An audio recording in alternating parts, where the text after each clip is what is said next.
భయం ఉంటుంది. అవునా? భయం లేదు కాబట్టి ఏం చేస్తాం, వెంబటనే నిద్రపోవడానికి ట్రై చేస్తాం. ఒక తీర్మానం తీసుకున్నాం అనుకో, ఓమో నేను దేవుడు వద్ద చేయలేను, దేవుడు చూపించాను, అయ్యా నేను నిద్రపోవాలని చెప్పాను, ఇప్పుడు నేను నిద్రపోతే దేవుడు నన్ను ఏం చేస్తాడు, శిక్షిస్తాడేమో, దీవుల కోసం మందిరంలోకి వస్తే శిక్ష పొందుకుని నేను ఆడబోయేదని చెప్పి భయం ఉంటుంది కదా. సరే, మీరు ఇంక నుంచి మందిరంలో రాంగలో నేను నిద్రపోయే వాళ్ళందరూ నిద్రపోవాలని చేయాలంటే ఎత్తండి. హల్లెలూయా, హల్లెలూయా. యేసయ్య ప్రతి పని కూడా చేసి మనకు నేర్పించాడు.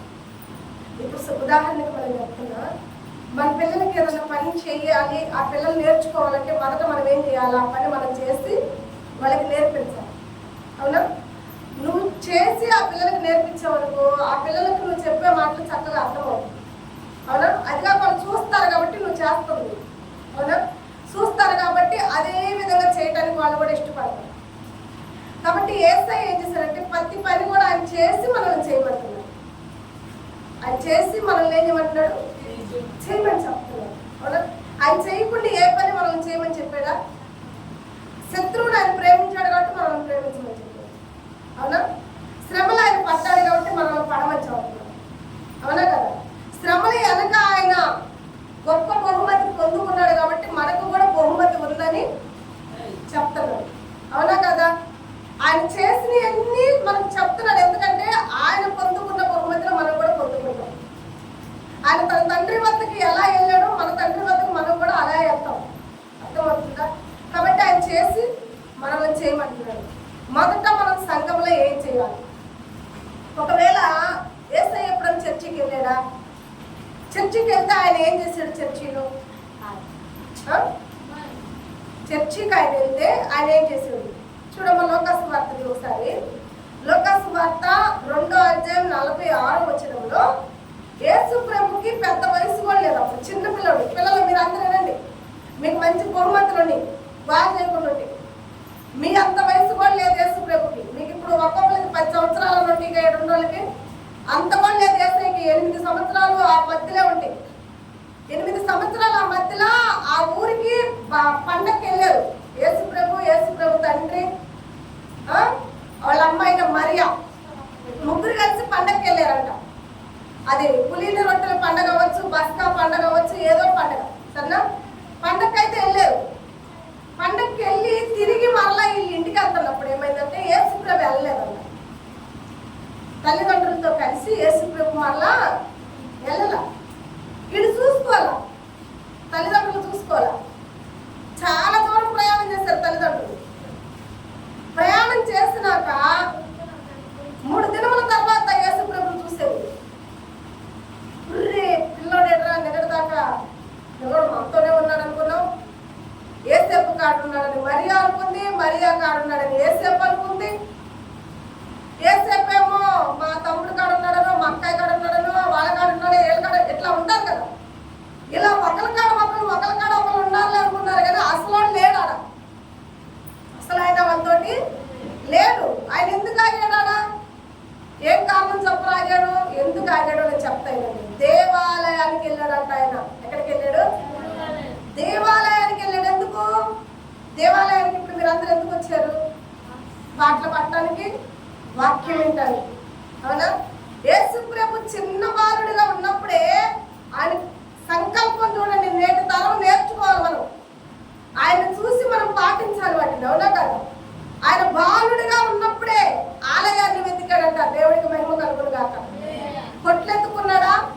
తిరునాళ్ళకి వెళ్ళినప్పుడు చాలా బొమ్మలు ఉంటాయి కదా మేడం, చాలా చాలా రంగులు రాటాలు ఉంటాయి కదా, చాలా ముషులు ఉంటాయి, తిప్పేయి ఎగ్ ముషులు ఇవన్నీ ఉంటాయి కదమ్మా. వాటికి వెళ్ళాడా? వాటిని ఎత్తుకున్నాడా? ఆయన ఎక్కడికి వెళ్ళాడు? నేరుగా దేవాలయానికి వెళ్ళాడంట.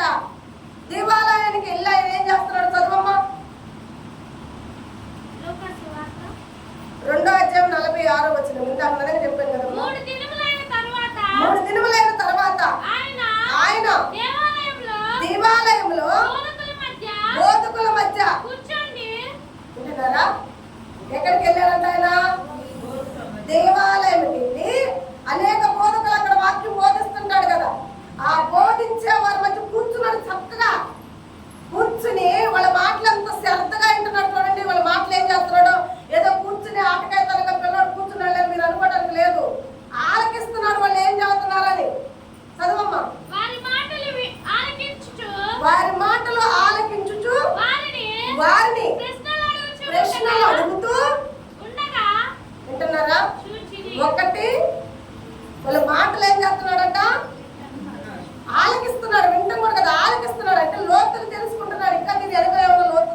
ఆయన వయసు ఎంత, ఆయన ఇంకా వాక్యం చెప్పమని వాళ్ళని ప్రశ్నిస్తున్నాడంట. ఇదేనా చెప్పే క్రమం అంటున్నాడు. అరిసే పిల్లలను ప్రశ్నిస్తున్నాడు, వాళ్ళు చేసే పెద్దవాళ్ళని ప్రశ్నిస్తున్నాడు, నిద్రపోయే వాళ్ళని ప్రశ్న చేస్తున్నాడా? మీరు వచ్చింది నిద్రపడ్డానికా? మీరు వచ్చింది అరవటానికా? మీరు అరిస్తే బతుకులు ఎలా బోధిస్తారు? మీరు నిద్రపోతే వాక్యం ఎలా వింటారని చెప్పి వాళ్ళని ప్రశ్న చేస్తున్నాడంట. ఏది మన పిల్లలు ఎవరైనా ప్రశ్న చేస్తున్నారా? వాళ్ళు అరవటమే సరిపోయింది ఇంకంటే కదా. మన మాటల్లో మనల్ని పెడతారు, వాళ్ళ మాటల్లో వాళ్ళు ఉంటారు కదా. యేసు ప్రభు చిన్న బాలుడుగా ఉన్నప్పుడే అరిసే వాళ్ళని ప్రశ్న చేశాడు, బోధించే వాళ్ళని ప్రశ్న చేశాడు, నిద్రపోయే వాళ్ళని కూడా ప్రశ్న చేస్తున్నాడు. మీరు వచ్చింది ఇందుగా, మీరు ఇంటది ఇందుగా. అవి చూసి వాళ్ళ తల్లిదండ్రులు ఆశ్చర్యపోయారంట. ఈయనేంది, పిల్లవాడేంది, మనకి ఇంటికి రావాల్సినోడు, ఇంటికి రావాల్సినోడు ఇంటికి రాకుండా సడన్ గా మాయమైపోవటమైంది. 3 రోజులాయా, 3 దినములాయా అన్నాడమ్మా. 3 దినములైన తర్వాత ఆయన దేవాలయంలోకి వెళ్ళి బోధించే వారి మధ్య కూర్చుని వారి మాటలు ఆలకిస్తూ వాళ్ళని ప్రశ్న చేస్తూ ఉండటం వాళ్ళు చూసారా? ఎవరు వాళ్ళు చూసిన వాళ్ళు? తల్లిదండ్రులు దేలాడుకుంటే ఇలా చూస్తే వాళ్ళ అమ్మ ఒక క్వశ్చన్ అడుగుతుందంట. మైండ్ లేదా, బుద్ధి లేదా? ఏం పిల్లాడు కదా నువ్వు? తల్లిదండ్రులు మాత్రంటే ఎనికిడితే రావాలని నీకు తెలీదు? ఎనికిడితే రావు నువ్వే చిక్కిపోయి నువ్వేడ ఆగిపోతే నీ పరిస్థితి ఏంటి? అన్నం ఏంటి, నీళ్ళేంటి, ఎవరైనా ఎత్తుకుని వెళ్ళిపోతే నీ పరిస్థితి ఏంటి? మేము చూసుకోబట్టి సరిపోయా. ఎక్కడ చిక్కావు? ఒకవేళ మేము చూసుకోకపోతే అంటే వాళ్ళ అమ్మని అక్కడ గెదివాడు కూడా. తల్లిదండ్రులుగా ఎవరు తల్లిదండ్రులు? నేను వచ్చింది ఏంటి? తప్పిపోవటానికా? లేక మీ కాడ ఉంటానికా? లేకపోతే మీతో కలిసి బతకటానికా? నేను వచ్చింది అవన్నింటిని చేయటానికి కాదు. నా తండ్రి పని నిమిత్తం నేను వచ్చా భూమి మీదకి. నా తండ్రి నన్ను ఎందుకు పంపాడో అది నేను చేయటానికి వచ్చా. ఆయన ఎందుకు పంపాడు తండ్రి? ఈరోజు సకల జనులు కూడా దేవాలయంకి వెళ్ళి వాక్యం వినాలి, వాక్యాన్ని ఆలకించాలి. ఇవన్నీ కూడా యేసు ప్రభు మనకు నేర్పించాలి. హల్లెలూయా, నేర్పించాలి. మొదట ఏం మొదలు పెట్టాడు మనకు నేర్పించే మొదట ఆయుధం ఏమిటి? ఆలకించుట. నేర్పించుట కాదు, ఆలకించుట. ఎందుకంటే యేసు ప్రభు ఏం చేశాడు? కూడా ఆలకిస్తున్నాడు. ఈరోజు సంఘంలోకి వచ్చినప్పుడు మనం నిద్రపోకూడదు. సంఘంలోకి వచ్చినప్పుడు అబ్బా ఇంటికాడుంటే కుదరట్లేదు ఆ మాట ఈ మాట చెప్పుకోవడానికి, మందిరంలో అయితే కాసేపు ప్రశాంతంగా అందరం కలిసాము, కమ్మగా నోట్ల మాట చెప్పుకుందాం అంటే అందుకు రాలా నువ్వు. నువ్వు వచ్చింది దేవుడు బోధ వినడానికి. చేయొద్దావు నిద్రమాగాక, శాపం వచ్చింది. హల్లెలూయా. ముందెత్తింది చెయ్యి ఆవిడే, ఎత్తుందే ఎత్తలేదా? నిద్రపోకూడదు. నిద్రపోతే శాపం వచ్చింది. జాగ్రత్త, మనం చెయ్యి ఎత్తకూడదు. ఎత్తాం కదా చెయ్యి. ఇప్పుడు యేసయ్య మిమ్మల్ని అడిగాడు, నా కోసం మీరు ఎవరు అంటే సై అన్నావు. అన్నావా లేదా? నువ్వు సై అని మళ్ళీ ఎంతలోకి జారుకుంటే అట్ట అంటే కారం చేయాలని కలసోడు పెట్టుకుందట. కలసోడు కావట్లేదు మాకు, నల్ల కలసోడు పెట్టుకో, కళ్ళు కావట్లేదు. హల్లెలూయా. మొదటిది మందిరంలో వాక్యం చెప్తున్నప్పుడు ఏం చేయాలా? ఆలకించాలి. ఓకేనా? ఈ మొత్తం నేను 7 చెప్తా, 7 మరల తర్వాత మీరు నాకు చెప్పాలి. ఒక్కోదాన్ని ఖండించి మీకు చెప్పిన గిఫ్ట్లు గుర్తుపెట్టుకోండి. మొట్టమొదటి ఏంటిది? ఆలకించుట. రెండోది దేవుడికి సమయాన్ని గడపాలి. దేవుడికి సమయాన్ని గడపాలా వద్దా? టైం 1 అయింది, అక్క ఎప్పుడు అక్కద్దు. టైం 2 అయింది, ఎప్పుడు ఇంటికి వెళ్తాము? టైం 3 అయింది, ఇంటికాడ వాళ్ళు ఏమంటారు? ఇలా అనకూడదు. మనం దేవుడి మందిరానికి వచ్చినప్పుడు టైం పెట్టుకోకూడదు. టైం చాలా చర్చిల్లో చూడండి టయాలు పెట్టరు, గడియారాలు ఉంటాయి. చాలా చర్చిల్లో, కొన్ని చర్చిల్లో గడియారాలు పెట్టుకుంటారు, టైం మెయింటైన్ చేస్తారు. అవునా? కానీ టైం గడపాలి మనం దేవుడితో. ఈయన గడిపాడు దేవుడితో. గడిపాడు కాబట్టి నిన్ను గడపమని చెప్తున్నాడు.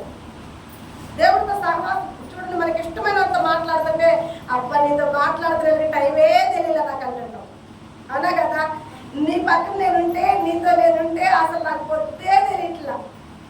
అసలు ఎప్పుడు పొద్దుకుందో తెలియలా, ఎప్పుడు తెల్లారిందో తెలియలా. అసలు ఎంత టైం అయిందని నేను ఊహించాలి అంటుంటాక. అవునా కదా? మీకు ఇష్టమైన మనుషులతో మాట్లాడుతుంటే అలా చెప్తుంటే జీవం కలిగిన దేవుడు మీకు ఇష్టం లేదా? ఆయన మీకు ప్రియుడై లేడా? ఉన్నాడా లేదా? ఆయనతో మీరు మాట్లాడుతుంటే మీకు టైం ఎలా తెలుస్తుంది? ఆయనతో మీకు మాట్లాడుతుంటే టైం గురించి ఎలా ఆలోచిస్తున్నారు? హల్లెలూయా, హల్లెలూయా. ఎత్తు చేయి పైకి ఎత్తుకుంటే సాతాను వెళ్తాడు కిందకి. హల్లెలూయా. నువ్వు మమ్మల్ని నవ్వుకోవడానికి వచ్చేవాటివి. మరి చూద్దాం, లోకాసు వార్త 6:12 ఆయన ప్రార్థన చేయుట ఆ దినములయందు ఆయన ప్రార్థన చేయుటకు కొండకు వెళ్ళి దేవుణ్ణి ప్రార్థించుచుండగా రాత్రి గడిపాను. వింటున్నారా? పొగులంతా కూడా అనేక మందికి ప్రసంగం చేశాడు. పొగులంతా అనేక మందికి వాక్యం బోధించాడు. రాత్రి వీళ్ళందరి కాడి నుంచి అందరూ అయిపోయినాక ఆయన ఒంటరిగా ప్రార్థన చేశాడు. వింటున్నారా? ప్రార్థన చేయటం మొదలు పెడతానంట రాత్రి అయింది కూడా తెలియలేదంట ఆయనకి. రాత్రి అంతా చేస్తూనే ఉన్నాడంట, తండ్రితో మాట్లాడుతూనే ఉన్నాడంట, వాళ్ళ తండ్రితో మాట్లాడుతూనే ఉన్నాడంట. సమయం గడిపెను, గడపలేదా? రాత్రి గడిపెను. ఈరోజు దేవుడి వాక్యంలో మనం వెతుకుతుంటే, దేవుడు మనతో మాట్లాడుతుంటే, దేవుడి వాక్యం మనకు నేర్చుకునే ఆసక్తి ఉండాలి మనకి. ఎందుకంటే రేపు పొద్దున మనం ఇంకొకరికి చెప్పచ్చు ఆ వాక్యాన్ని. ఈరోజు యేసయ్య చర్చిలో ఈ వాక్యం మేము నేర్చుకున్నాము, దేవుడు ఆలయంలో ఈ ఒక వాక్యంతో దేవుడు నాతో మాట్లాడాడు. ఈరోజు దేవుడు నన్ను మాట్లాడుతూ మేలు కొలుపుతూ ఉన్నాడు. వాక్యంలో నేను ఎన్నో అద్భుతాలు పొందుకున్నాను, ఎన్నో ఎన్నో అనుభవాలు నాకు దేవుడు నేర్పాడు అనే సమయం నీలోకి రావాలంటే, ఆలోచన నీకు రావాలంటే సమయాన్ని గడపాలి దేవుడితో. రెండోది ఏంటిదమ్మా? రెండో మెట్టు ఏంటిది? యేసయ్య ఏం నేర్పాడు మనకి? సమయం దేవుడితో మనము గడపాలి. అర్థమవుతుందా? ఒకటి, దేవుడు ఆలయంలో వాక్యాన్ని మనం ఆలకించేవారుగా ఉండాలి. రెండోది, దేవుడు ఆలయానికి వచ్చినప్పుడు మన సమయం, మన విలువైన సమయాన్ని దేవుడితో గడపాలి.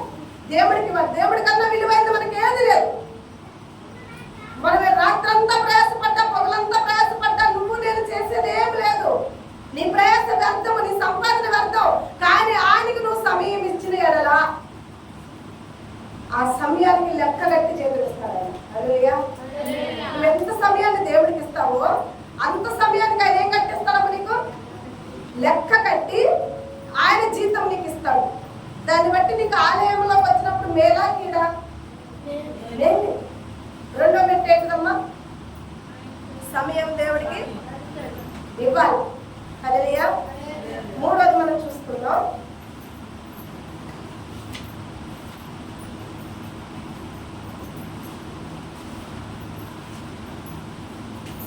ఒంటరి ప్రార్థన అంట. మూడోది ఏం చేశాడు యేసయ్య? ఒంటరిగా ప్రార్థన చేయడం నేర్పిస్తున్నాడు. చూడండి, అన్ని మాటలు అందరితో పంచుకోగలుగుతాం మనం, పంచుకోలేక కొన్ని మాటల్లో మనం ఏం చేస్తాం? ఒంటరిగా మన అంతరాత్మతో మనమే మాట్లాడుకోవాలి కదా. అన్ని బహిరంగంగా మాట్లాడాలంటే మాట్లాడతావా? మాట్లాడలేం కదా. నువ్వు దేవుడితో మాట్లాడాలి అనుకున్నప్పుడు ఒంటరిగా పోయి మాట్లాడాలన్న. ఎలా మాట్లాడాలి? ఒంటరిగా మాట్లాడాలి. చూద్దాం ఒంటరిగా ఆయన ఎక్కాడో లేదో. లోకాసు వార్త 9:18. లోకాసు వార్త. ఒకప్పుడు ఆయన ఒంటరిగా ప్రార్థన చేయుచుండగా. వింటున్నారమ్మా? చాలు. ఒకప్పుడు ఆయన ఒంటరిగా ఏం చేస్తున్నాడమ్మా? కూర్చుని నిద్రపోతున్నాడా? ఏం చేస్తున్నాడంట? ప్రార్థన. ఈరోజు చాలా సార్లు దేవుడు చెప్తున్నాడు, మనుషులకు కనపడేటట్టు నీ ప్రార్థన కాదు, కానీ రహస్యమందు నీ తండ్రి నీ ప్రార్థన ఆలకించేటట్టు నువ్వు ప్రార్థించడం చెప్పాడు. ఒకటి మొదలు నిజం నీకో. ఈసారి నీ కాళ్ళు ఆ పిల్లకు తగ్గినాయి అనుకో. హల్లెలూయా.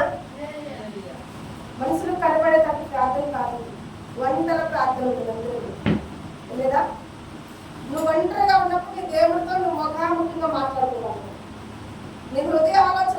చెప్పుకోగలుగుతాం. అవునా కదా? హల్లెలూయా. కాబట్టి మొదటగా మనం మూడవదిగా ఏం చేయాలా? ఒంటరిగా ప్రార్థన చేసుకో. నీకు ఎన్ని పనులున్నా, ఎంతమంది పిల్లలను చదివించినా, విస్తారమైన పనులు పెట్టుకున్నా, ఏం చేసినా సరే అన్నిటికీ ముగింపు చెప్పి కాసేపైనా ఒంటరిగా దేవుడు గడుపు. ఒక్క సెకండ్, ఒక్క 10 నిమిషాలకి దేవుడితో గడుపు. అన్నిటిని తీసేసి ఒంటరిగా పడి. ఒంటరి ప్రార్థన చాలా ముఖ్యమైన ప్రార్థన, రహస్యమైన ప్రార్థన. ఒంటరి ప్రార్థన ఏం ప్రార్థన? రహస్యమైన ప్రార్థన.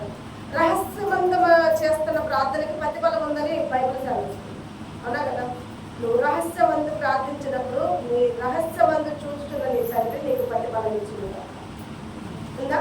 నీకు ఫలం కావాలంటే నువ్వేం చేయాలా? ఒంటరిగా ప్రార్థించాలి. విస్తారంగా అందరిని పెట్టుకోవాలి. విస్తారమైన ప్రార్థన ఉంది, ఒంటరి ప్రార్థన ఉంది, లేదా ఉంది. విస్తారమైన ప్రార్థన కూడా నేను చూపిస్తాను. మళ్ళీ 4వది అదే విస్తారమైన ప్రార్థన, బహిరంగ ప్రార్థన. ఇప్పుడు ఇదైతే మాత్రం ఒంటరి ప్రార్థన. ఎన్ని పనులున్నా, ఎంత ఇబ్బంది ఉన్నా, ఎన్ని సమస్యలు ఉన్నా, ఎన్ని కష్టాలు వచ్చినా, ఏం చేసినా సరే నువ్వు ఒంటరిగా ప్రార్థన చేయాలి. ఈ సమయం చాలా విలువైంది. మూడవది ఏం ప్రార్థన చెప్పండి? ఫస్ట్ది ఆలకించుట, సెకండ్ సమయం, 3 ఒంటరి ప్రార్థన, 4వది వెంట పెట్టుకునే ప్రార్థన. వెంట పెట్టుకునే ప్రార్థన. ఎవరు పెట్టుకుంటారు వెంట? దేవుడు కదా. విశ్వాసులు కూడా ఉండాలన్న. దేవుడు ఒక్కడే కాదు, దేవుడు ఆల్రెడీ ఉన్నాడు. అన్నా వెంట పెట్టుకున్నట్టు అంటే నీ పక్క వారిని వెంట పెట్టుకుని రావాలి, నీ ఇంటి వారిని వెంట పెట్టుకోవాలి, నీ పిల్లల్ని, నీ భర్తని, నీ భార్యని, నీ స్నేహితులని, అన్నల్ని, నీ తమ్ముల్ని అందరిని సమకూర్చుకుని వాళ్ళు వెంట పెట్టుకుని నువ్వు వాళ్ళతో పాటు ప్రార్థన చేయాలి. ఇది వెంట పెట్టుకునే ప్రార్థన. 4వది వెంట పెట్టుకునే ప్రార్థన. చూద్దాం. లూకా సువార్త 9:28లో ఆయన పేతురును, యోహానును, యాకోబును వెంట పెట్టుకుని ప్రార్థన చేసిండు. ఈ మాటలు చెప్పినది మొదలుకొని రాయారామి ఏని ఇలా 8 దినములైన తర్వాత ఆయన పేతురుని, యోహానుని, యాకోబును వెంట పెట్టుకొని. బైబిల్లో ఉందా? నేను నమ్మకం ఉందా? ఇందాక ఒంటరిగా చేశాడు. ఇందాక ఉన్నారు వాళ్ళు ఎన్నిదేమన్నా లేదు. కానీ ఇక్కడ ఏం చేస్తున్నాడు?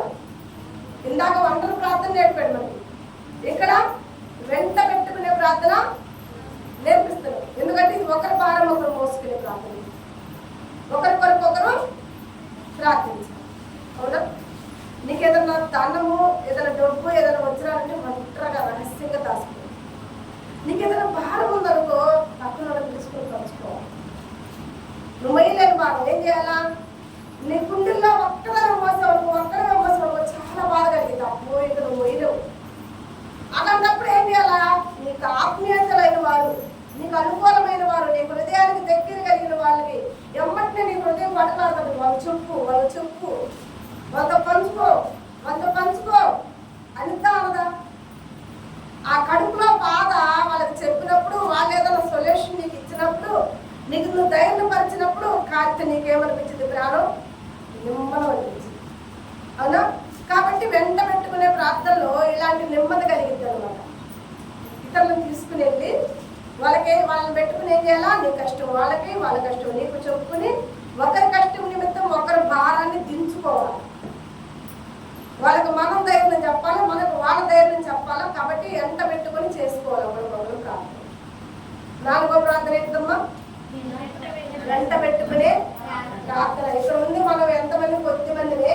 ఈ కొద్దిమంది ఆలికలకు చెప్పాలా. ఒక్కొక్కరు ఒక్కొక్క క్వశ్చన్ అడుగుతాం కన్నా అందరూ ఒకటే అడుగుతారు. ఒకరితో ఒకరు చెప్పినారంటే ఆ క్వశ్చన్కి మీకు గిఫ్ట్లు రావు. మీరు నిద్రపోయే వాళ్ళు లేదు కూడా అడుగుతారు. ఇంకా దేవుడు కనుక ఆ సేఫ్ తీర్మానం మీద నిలబడలేకపోతున్నారు. ఏం చేయాలో అర్థం కాదు. ఐదో ప్రార్థన నేర్పించే ప్రార్థన అంట. ఐదోది ఏంటి? మళ్ళీ ఫస్ట్ కాడ నుంచి చదువుతున్నా. ఫస్ట్ ప్రార్థన ఏంటిది చెప్పండి. సెకండ్ ప్రార్థన, థర్డ్ ప్రార్థన, ఫోర్త్, 5 ఇప్పుడు చెప్పానుగా నేర్పించే ప్రార్థన. అమ్మా చెప్పలేదు నా మీద నేర్చుకుంటున్నారే. ఏం ప్రార్థన ఇది? నేర్పించే ప్రార్థన. ఎవరికైనా నేర్పించాడా దేవుడు? దేవుడిని ఎవరన్నా అడిగారా? ఈరోజు మీ పిల్లలకి మీరు నేర్పిస్తున్నారా? మీ యజమానికి మీరు నేర్పిస్తున్నారా? మీరు నేర్పించుకోవడం సరే కదా, అసలు మీరు చేస్తే కదా వాళ్ళకి నేర్పించరు. మీరు నేర్పిస్తున్నారా? మీ పిల్లలకి నేర్పించాలా, భర్తకి నేర్పించాలా. మారుమనసు లేని భర్త ఇంట్లో ఉన్నాడు, నువ్వేం చేయాలి? భర్తకి ప్రార్థన చేయమని నువ్వు చేస్తుంటే చాలు, వాడు చేసేస్తాడు ఆల్రెడీ. అర్థమైపోయింది, అవునా కదా? ఒకవేళ నువ్వు 10 మాటలు ఆ మనిషి ముందు చేస్తున్నావు అనుకో, ఆ 10 మాటలు ఒక మాటైనా సూత్రమయ్యా అనుకుంటాడు, నేర్పించుకున్నట్టే. హల్లెలూయా.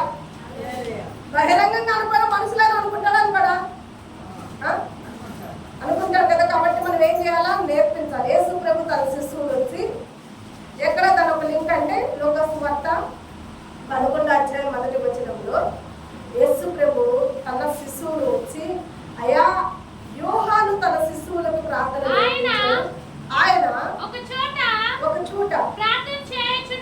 ఆయన ప్రార్థన చేయుచుండెను. అదే నేను చెప్తుంది. మీరు ప్రార్థన చేస్తుంటే మీ పిల్లలు అడుగుతారు నేర్పించమని. మీరు ప్రార్థన చేస్తుంటే మీ భర్త అడుగుతాడు, నవ్వే ఎట్లా చేయాలి ఒకసారి నాకు ఇప్పుడు మళ్ళా చేయి, నేను చేస్తానంటాడు. ఇప్పుడు యేసు ప్రభు చేస్తున్నాడు కాబట్టి శిశువులకి ప్రార్థన ఉంది. ఆయన ఒక చోటకి వెళ్ళి ప్రార్థన చేస్తుండగా ఆ ప్రార్థన అయిపోయి సాలించి ఆయన నిమ్మలంగా ఉండగా ఆయన శిశువులలో ఒకడు ప్రభువా యోహాను తన శిశువులకు నేర్పించినట్టుగా మాకును ప్రార్థన చేయుట నేర్పమని ఇప్పుడు చెప్పండి. ఒకవేళ యేసు ప్రభు కూడా శిశువులతో కలిసి ముసలమ్మ ముచ్చట్లు పెట్టుకుంటా, వ్యవహారాలు పెట్టుకుంటామంటే ఆ సమయంలో ప్రార్థన నేర్చుకోవాలన్న ఆలోచన వాళ్ళకి వచ్చేదేనా? రాదుగా. యేసు ప్రభు వాళ్ళు చూస్తా ఉండగానే, వాళ్ళు మాట్లాడుకుంటా ఉండగానే యేసు ప్రభు చేసిన పని ఏంటో తెలుసా? వాళ్ళ కళ్ళ ముందే మోకరించి ప్రార్థన చేసుకుంటున్నారు. ప్రార్థన చేసుకుంటే ఈ 12 మందికి ఆలోచన కలుగుతుంది.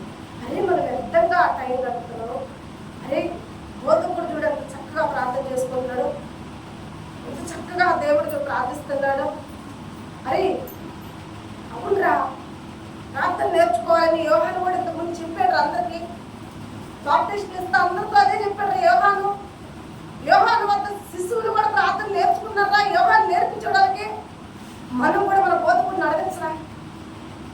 మన బోధకుడిని మనం కూడా అడుగుదాం, అసలు ఎలా చేసుకోవాలో ప్రార్థన. మనకి ఇంతవరకు ప్రార్థన చేయడం చేతగాట్లా, దేవుడితో మాట్లాడటం చేతగాట్లా, దేవుడిని అడగటం చేతగాట్లా. మనం కూడా అడుగుదాం రా బోధకుడిని. ఆయన అడిగితే ఆయన ఇస్తాడు మనకి. ఈరోజు నీకుందా ఆలోచన? ఆయన 12 మందికి వచ్చింది ఆలోచన. ఆయన ప్రార్థన చేస్తుంటే చూశారు, ఆసక్తి కలిగింది వాళ్ళలో. చేయాలి, నేర్చుకోవాలి, ఆయన అడగాలని ధైర్యం చెప్తే 12 మందిలో 11 మందికి ధైర్యం చాలు ఆయన అడగటానికి. ఎందుకంటే ఇన్ని రోజుల నుంచి ఉన్నారు, మీరు ప్రార్థన చేతకావట్లేదా? ఎన్నాళ్ళ నుంచి చేస్తున్నారు, మీరు ప్రార్థన చేతకావట్లేదని అంటాడేమోనని చెప్పి ధైర్యం చాలతల వాళ్ళకి.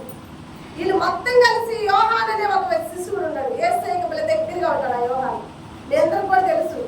యోహాన్కే వాళ్ళ అమ్మని అప్పచెప్పాడు లాస్ట్లో. అర్థమవుతుందా? సిలువ వద్ద ఎవరికి అప్పచెప్పాడు వాళ్ళ అమ్మని? యోహాన్కి. ఎందుకు? యోహాను దేవుడికి చాలా సమీపంగా ఉంటాడు, చాలా క్లోజ్, చాలా దగ్గరగా. ఇప్పుడు సపోజ్ నేను చెప్తాను, మీరు 10 మంది ఉన్నారు. ఈ 10 మందిలో మీరు 9 మంది ఏదన్నా అడగాలని మీ ధైర్యం ఉండాలి. ఒక ఆలోచన ఏదన్నా అడగాలని జీవనాలు పంపిస్తారు కాకుండా దాన్ని పంపిస్తారా? పంపరా? మీరు నిన్ను పాస్టర్ బాగా దగ్గర తీసుకెళ్ళి చెట్లుగా పోయి అడిగితే అదేమంటే ముందు కొట్టేది కూడా అండి, ముందు కొట్టేది కూడా అండి అంటదా అంతా. కానీ మొత్తానికి ధైర్యం చేసి ఆయన ప్రార్థన చేస్తున్నంతసేపు ఆయన కదిలికుండా చక్కగా విని ఆయన ప్రార్థన ముగించిన తర్వాత చల్లగా యోహాను ముందుకు పెట్టాడు. ఆయన పోయి అడుగు, మనం అందరం నేర్చుకున్నాం. ఎప్పుడైతే యోహాను పోయి యేసు ప్రభుని అడుగుతున్నాడయ్యా, డైరెక్ట్గా నువ్వు మాకు ప్రార్థన నేర్పించాలంటలా. యోహాను చాలా మంది శిష్యులకు ప్రార్థన నేర్పించాడుగా. మేము కూడా నీ శిష్యులమేగా. రోజు నువ్వు ఒక్కడమే మాట్లాడుతున్నావు మీ తండ్రితో, నువ్వు ఒక్కడమే ప్రార్థన చేసుకుంటున్నావుగా. మాకు నేర్పిస్తే మేము కూడా చేసుకుంటాంగా, మాకు నేర్పిస్తే మేము కూడా నేర్చుకుంటాంగా అన్నప్పుడు నాకు సమయం లేదు, నేను నేర్పించను, నేను నేర్పించిన మేము బాగా నేర్చుకుంటారా, అది అయ్యేదేనా? మనమంటా ఇంట్లో వాళ్ళని, నేను నేర్పిస్తే ఆయన నేర్చుకుంటారా, నేను నేర్పిస్తే మా పిల్లలు నేర్చుకుంటారా? ఇవి దేవుడు అల్లాడా, ఇన్ని క్వశ్చన్స్ లేవాడా, ఎమ్మటినే ఆన్సర్ ఇచ్చాడు. రాండి నేను నేర్పిస్తా ప్రార్థన. హల్లెలూయా. నేర్పించాడు ఎమ్మటినే. మీరు ప్రార్థన చేసినప్పుడు పరలోకమందున్న మీ తండ్రికి ఆయన నామాన్ని పరిశుద్ధపరచదు. పరలోకమందున్న మా తండ్రి నీ నామం పరిశుద్ధపడదు కాక అని చేయదు. తర్వాత నీ రాజ్యం వచ్చును గాక అని అడగదు. తర్వాత నీ చిత్తం నెరవేర్చబడును గాక అని అడగదు. ఎందుకంటే పరలోకమందు ఆయన చిత్తం ఉంది, నెరవేర్చబడుతుంది. భూమి మీద ఇంకా ఆయన చిత్తం నెరవేర్చబట్ల, కాబట్టి నీ చిత్తం భూమి అందు నెరవేర్చబడును గాక. మా అనుదిన ఆహారం నేడు మాకు దయచేయి. ఎందుకంటే లక్షలు సంపాదిస్తున్నాడు ఆ మొత్తం కోసమే, కోట్లు సంపాదిస్తున్నాడు ఆ మొత్తం కోసమే, పిచ్చగాడు ఆ మొత్తం కోసమే. అవునా కదా? అందరం ఆ మొత్తం కోసమే. అనుదినము మనం బతికున్నంత కాలం కూడా ఆ మొత్తం మనకి కావాలి. ధనవంతుడు చూడు, సర్వ రోగాలు ఉండి వాడు తెల్లాడు అన్ని రకాలు కూడా. అవునా? వాడికి తీపి తింటే షుగరు, ఉప్పు తింటే బీపీ, పులుపు తింటే గ్యాస్ ట్రబుల్ ధనవంతుడికి. కానీ మనకి ఏ రోగము లేకుండా అనుదినము దేవుడు మన ఆహారం మనకిస్తున్నాడు. హల్లెలూయా. అవునా కదా? అనుదినము మన ఆహారం మనకి దయచేయమని అడగాలి. అయ్యా, మేము ఎవరికన్నా రుణాలు ఇచ్చుంటే వాళ్ళని మేము క్షమిస్తాం. ఎవరన్నా మా ఎడల తప్పిదములు చేస్తే మేము వాళ్ళని క్షమిస్తాం. మేము తెలిసి తెలియక ఈ భూమి మీద తప్పిదములు చేసి ఉన్న ఎడల, మేము ఎవరికన్నా అప్పుండి ఒకవేళ మరణించిన ఎడల మమ్మల్ని కూడా నువ్వు క్షమించు. నీ రాజ్యము నీ బలము వచ్చేంత వరకు దుష్టుడైన అపవాది భూమి మీద మమ్మల్ని శోధిస్తున్నాడు కదా. వాడి శోధనలో నుండి మేము నశించుకోకుండా మమ్మల్ని రక్షించి కావాలి. ఇది నేర్పించే ప్రార్థన. యేసు ప్రభు నేర్పించాడు 12 మందికి. నువ్వు ఎంతమందికి నేర్పించాను ఇంట్లో చెప్పు, సాక్ష్యం ఏదో ఒకరికి. నా ప్రార్థన వల్ల, నేను నేర్పించిన ప్రార్థన వల్ల ఇదిగో ఈ బిడ్డ రక్షించిందని అంటానికి చెప్పండి. నేను ఒక్క సాక్ష్యం ఇస్తాను. పార్వతమ్మ నిక్కుకు నేర్పించింది. దేవుడికి భయపడకుండా నిక్కు ప్రార్థించేటప్పుడు మీరు చూడండి ఎలా చేసింది అసలు ప్రార్థన. విన్నారో లేదు మీరు? అసలు నిక్కు ప్రార్థన చేస్తుంటే నాకే ఆశ్చర్యపోయామన్నా. నేను ఆరాధనలో నేను పట్టించుకోలే పిల్లలు. తర్వాత ఆ పిల్ల స్వరం బాగా వినపడుతుంది నాకు. ఏందా ఈ స్వరం ఎవరిదని చెప్పి నేను కళ్ళు తెరిస్తే నిహారిక ప్రార్థన చేస్తున్నాయా, మమ్మల్ని కాపాడు, మా నాన్న కాపాడు, మా నాయనకు ఆరోగ్యం ఇయ్యే, మా నాన్న తాగుడు మానుకోవాలి, మా కేశవ బాబుకి జాబు రావాలి, మా మురళీ బాబు పాస్ అవ్వాలి, మా గౌరీ బాబు బాబు. ఆ పిల్ల ఇంట్లో ఎన్ని పేర్లు ఉన్నాయి అన్ని పేర్లు చదువుతుంది. మనం అందరం ఎవరు వింటలా. ఆరాధనలో అన్ని పేర్లు అక్కడ పలుకుతుంది, అన్ని అడుగుతుంది. ఈ పిల్లకి ప్రార్థన ఏడ వచ్చిందని నేను ఆలోచన చేస్తే పార్వతమ్మ చేసిన పని. పార్వతమ్మ చేసింది కదా ఈ ప్రార్థనలు అన్నీ చేసింది కదా. అవన్నీ కూడా ఆ పిల్ల ఏం చేసింది, కంటదా చేసేసింది. ఒకవేళ నా మాట అర్థమైంది సిరిపడింది. సిరిని వెళ్ళలేదా? అసలు నేను భలే పొగుడుకున్నా రోజు నిప్పునైతే. ఎంత గొప్ప ప్రార్థన చేసింది ఆ పిల్ల. ఆరాధన అయిపోయేంత వరకు అప్పుడు ప్రార్థిస్తూనే ఉంది. అసలు ఆ పిల్ల ఆపనే ఆపట్లా. ఇంతకు ముందు వాళ్ళ నాయన మేడబడిద్దారని కొట్టుకుంటుండేది. ఇప్పుడు ఆ పిల్ల కొట్టుకోవట్ల, ప్రార్థన చేస్తుంది. ఈ విషయంలో పార్వతమ్మకి నేనైతే చాలా చాలా పొగుడుతా. అలాగే మెచ్చుకుంటా. ఎందుకంటే ఒక బిడ్డకి ప్రార్థన నేర్పించి ఒక ఆత్మను రక్షించింది. అనే కదా. నీ సంఖ్యలోనే ఉంటారు నీ బిడ్డలు, నీ ఇంట్లోనే ఉంటారు నీ భర్త, నీ పక్కలోనే ఉంటాడు నీ యజమాని. కానీ నీ ప్రార్థన చూసి నీ యజమాని నేర్చుకున్నారా? నీ బిడ్డలు నేర్చుకున్నారా? వాళ్ళకి వ్యవహారం చదువుతున్నావా?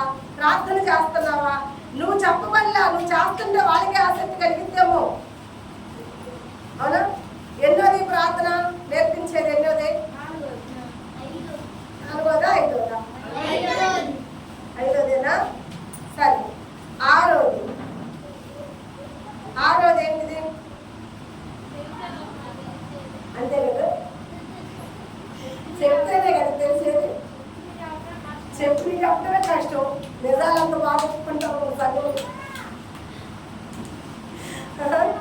చెప్పి చెప్పడమే కష్టం అంట. సరే, ఎన్నోది? ఆరోది మోకాళ్ళ ప్రార్థన. ఏం ప్రార్థన? మోకాళ్ళ ప్రార్థన, జయించే ప్రార్థన. నీ ఇంట్లో ఎన్ని శోధనలు ఉన్నా, దుష్టుని ఎంత శోధిస్తున్నా, ఒకవేళ మరణము కిందే నీ ఇంట్లో ఉన్నా దాన్ని నువ్వు జయిస్తావు. హల్లెలూయా. జయించే ప్రార్థన, మోకాళ్ళ ప్రార్థన దేవుడు చేశాడు అడుగుతున్నాడు. ఎందుకంటే దుష్టుడి దెబ్బ ఎలా ఉంటుందంటే దేవుడిని కూడా గడగడలాడించుకుంటున్నాడు. అవునా కదా? ఆ సమయంలో దేవుడు కూడా గడగడలాడతా తన తండ్రికి ప్రార్థన ఏమని చేశాడు? అయ్యో, నేను గిన్నె తట్టుకోలేను, గిన్నె నా వద్ద నుంచి తొలగించు, నేను తట్టుకోలేను అన్నాడా లేదా? మనం కూడా చాలాసార్లు అంటుంటాం కదా, దేవుడే మరణపు గిన్నెని చూసి తప్పించమని అడిగాడు దేవుడిని. మనమెంత? కానీ ఆ సమయంలో ఆ గిన్నె దేవుడు తప్పించలేదు, కానీ మరణాన్ని జయించే శక్తినిచ్చాడు. హల్లెలూయా.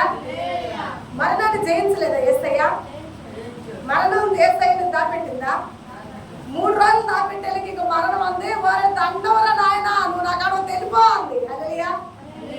3 రోజులు ఉంచుకోలేకపోయింది యేసయ్యని మరణం. అవునా కదా? ఎక్కువ ఉంచుకుందా? 3 రోజులు కూడా ఆడ పూర్తిగా, ఒక రోజు నైటు, ఒక రోజు కావాలి, రోజంతా ఉంచుకుంది. అంతేనా?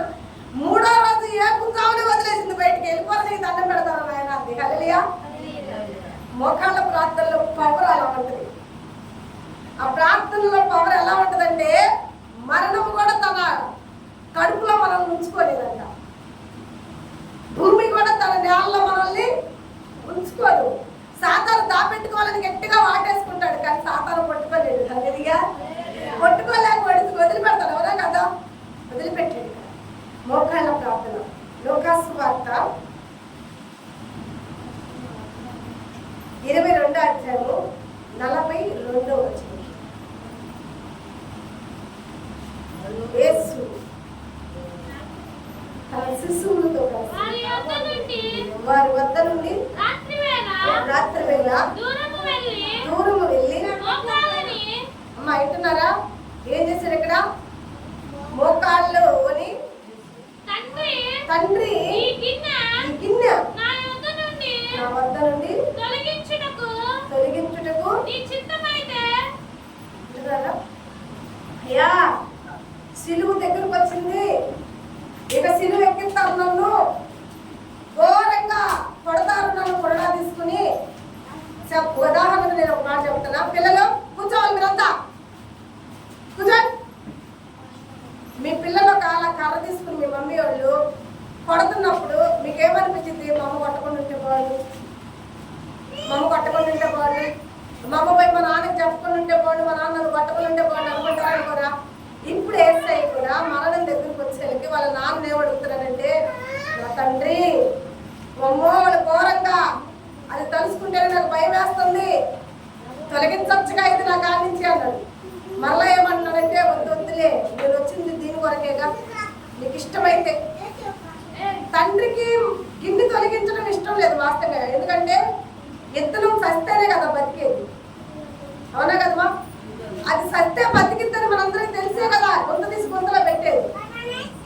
ఆ ఇత్తనం కూడా మనల్ని వద్దు పెట్టగాకంటే మనం వదిలేస్తామా?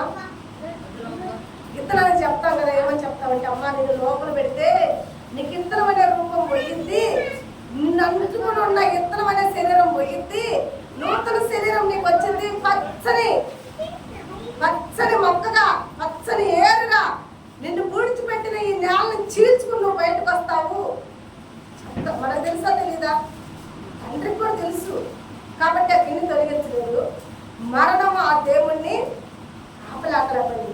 మరణం యేసయ్యని బంధించలేక పోయింది. అందుకే దేవుడు అంటున్నాడు, మరణమా నీ ముళ్ళెక్కడా? అందరిని గుర్తుతున్నావుగా, అందరినీ దాచిపెట్టుకుంటున్నావుగా, నీలో నన్ను దాపెట్టుకో చూద్దాం, ఎన్ని రోజులు దాపెడతావా అని అంటే అది బిర్రుగా 3 రోజులు కూడా ఏసైని దాపెట్టలేకపోయింది. అవునా? 3వ రోజు కల్లా పునరుద్ధానుడిగా మరలా వచ్చాడు. మరలా వచ్చేసాడు బయటికి భూమి మీదకి. మోకాళ్ళ ప్రార్థనలో ఉండే శక్తి అలాంటిది. ఒకవేళ నీకు శ్రమలు వస్తాయేమో, ఆ టైంలో నువ్వు ప్రార్థన చేస్తావేమో తప్పించమని. ఒకవేళ ఆ దేవుడు తప్పించకుండా ఆ శ్రమలు ఆపాడంటే నీ మేలుకని మర్చిపోగలట. ఆ శ్రమలు కనుక నీకేం రాబోతుంది? విజయం. ఏసైకి విజయం రాలేదా? వచ్చింది కదా.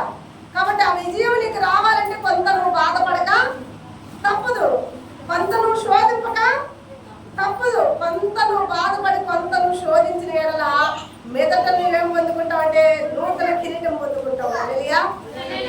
ఆ విజయం నీకు రావాలంటే మొదటగా నీ మోకాళ్ళు భూమి మీదకి ఆనాల. భూమి మీదకి నీ మోకాళ్ళు అంతే ఆకాశానికి నీ ప్రార్థన వెళ్ళిపోయింది. యేసయ్య వద్దకి నీ ప్రార్థన వెళ్ళిపోయిందా? వెళ్ళిపోదమ్మా. హల్లెలూయా. ఎన్ని ప్రార్థనలు అయినాయి ఇప్పటికి? 6. గుర్తుపెట్టుకోండి. నేను మళ్ళా చెప్పట్లేక 5 నుంచి ఆపేసా మళ్ళా చెప్పడం. ఎందుకంటే బాగా గుర్తుపెట్టుకుంటాను. ఎమ్మటిని అడిగేస్తా వాక్యం అయిపోగలని, మీరేం భయపడగలండి, తర్వాత అడుగుతానని. సరేనా? ఒక్కొక్కరు ఒక్కోటి. నేను అడిగిన అమ్మటినే 2 సెకండ్లో చెప్పాలి. మీరు ఎక్కువ టైం తీసుకుని తలకిరుకున్నారనుకో మీరు ఓడిపోయినట్టు. హల్లెలూయా. ఎక్కువ టైం తీసుకుంటారా? నేను అమ్మటిని అడుగుతున్నప్పుడు ఎక్కువ టైం తీసుకోకూడదు. సరేనా? ఎన్ని ప్రార్థనలు అయినా ఇప్పుడు? 4, 6, 2, 5, 7 కదా. 7 అంటే 6 అంటుందా? 6 కాబట్టి 6 ఉంది, 7 కాల. ఇప్పుడు 7వ వస్తుంది. క్షమించే ప్రార్థన. యేసయ్యా మన దేవుడు పెట్టలేగా మందిరానికి వస్తుంటే చూడు, ఎవరన్నా మన ఎడల తప్పిదం చేస్తే వాళ్ళు మనం ఏం చేయాలా? ఆయన క్షమించాడు కాబట్టి మనం కూడా ఆయన చేసింది అంటే మనం చేయాలి కదా. దేవుడు ఏమంటున్నాడు? నన్ను అమ్మటించిన కోరిన ఎడల నన్ను పోలే మీరు కూడా ఉండండి అని చెప్పాడు. అవునా కదా? జిరాక్స్ పుట్టవుడుగా ఉండాలి మనం. ఆయన ఒరిజినల్ అయితే ఆయనకి మనం జిరాక్స్. ఇప్పుడు నీ ఒరిజినల్ కాగితం చేసిపోయి నువ్వు ఆధార్ కార్డు చేసిపోయి జిరాక్స్ తిప్పితే సేమ్ అలాగే వచ్చిందా కదా. కాకపోతే ఒరిజినల్ ఏమో కవర్ అంతా కట్టుదిట్టంగా ఉంటుంది, జిరాక్స్ ఏమో దాని మీద ఉన్న ప్రింటింగ్ వచ్చింది. అవునా కదా? ఇప్పుడు దేవుడు మనకు ఒరిజినల్ అనుకో, ఆయన వల్లే మనం ప్రింటింగ్ కావాలా, జిరాక్స్ పేపర్ అలా ఉండాలా లేదా చెప్పండి. మనం అలా ఉంటేనే కదా మనం క్రీస్తు బిడ్డలం అయ్యేది. చూడు, అన్నిలు పట్టుకుంటుంటే ఏమన్నారు, అన్నం తిట్టుకుంటుంటే ఏమన్నారు. కానీ ఒక దేవుడిని నమ్ముకుని పెట్టి ఎవరు నన్ను గొడవ పెట్టుకుంటే ఇది దేవుడిని నమ్ముకుంటా, ఇది దేవుడు పెట్టేనా, ఇది చర్చికి వెళ్తుందా, వీడు మనిషేనా, వీడు దేవుడిని నమ్ముకున్నాడా, వీడి దేవుడితో సహవాసం కలిగి ఉన్నాడని ఎందుకంటారు? వాళ్ళ దేవుడు క్షమించగలిగిన వాడు. అవునా కదా? మరి వీడికి క్షమాపణ ఏది అంటారా? అంటారు చెప్పండి. లోకాసు వార్త 7వ మనం చూసుకుని క్వశ్చన్లో వెళ్ళిపోదాం. లోకాసు వార్త 23:33. యేసు ప్రభు సిలువు మీద పలికిన మాట వింటున్నారా? సిలువు మీద ఎన్ని మాటలు మొత్తం? 7 మాటలు. 7 మాటల్లో 5 మాటలు ప్రార్థన. 5 ప్రార్థన చేయటం, వాళ్ళ తండ్రిని వేడుకోవడం. 2 మాటలు మాత్రం ప్రకటనలు. 2 ప్రకటనలు, 5 ప్రార్థనలు. 2 ప్రకటనలు ఏంటి అని చెప్పేదా? అమ్మా ఇదిగో నీ కుమారుడు అనేది ప్రార్థన కాదు, ప్రకటన. అంటే తల్లికి బిడ్డని తోడు చేస్తున్నాడు, ప్రకటిస్తున్నాడు కదా. అవునా? మరి ఇంకొక మాట ప్రకటన ఏంటంటే నేను నీవు నాతో కూడా పరదేశిలో ఉండు. అది కూడా ప్రార్థన కాదు, ప్రకటనే. వాగ్దానం ఇస్తున్నాడు. అవునా కదా? ఇక మిగతా 5 ప్రార్థనే. తండ్రి వీరేమి చేయుచున్నారు మీరు ఎరగలన్నది ప్రార్థనే. సమస్తము సమకూర్చాలన్నది ప్రార్థనే. నా తండ్రి నా చేయి వేళాన్ని విడిచేవన్నది ప్రార్థనే. మిగతా 5 కూడా ప్రార్థనలే. అవునా? ఇక్కడ వీరేమి చేయుచున్నారో వీరు వెరగల గనక వీరిని క్షమించు. లోక 23:34 క్షమాపణ ప్రార్థన. యేసు తండ్రి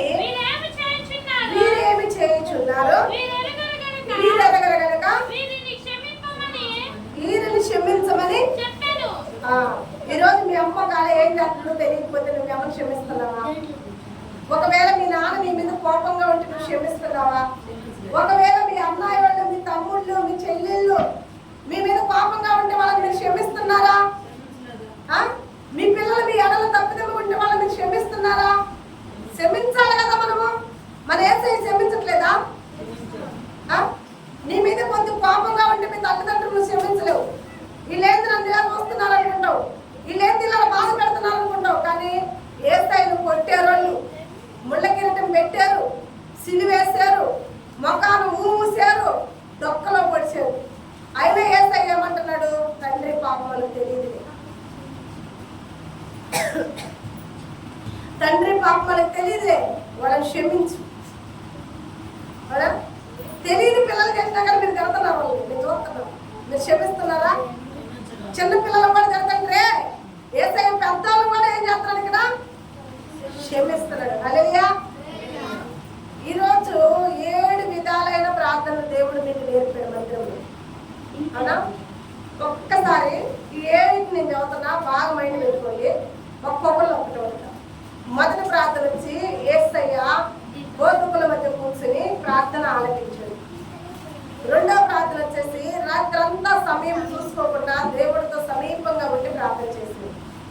మూడోది వచ్చేసి మనుషులందరి నుంచి దూరంగా పోయి, స్నేహితుల నుంచి, బంధువుల నుంచి, భర్త నుంచి, భార్య నుంచి, అందరి నుంచి మనం దూరంగా ఉండి ఒంటరిగా దేవుడితో సమయం గడపాలి.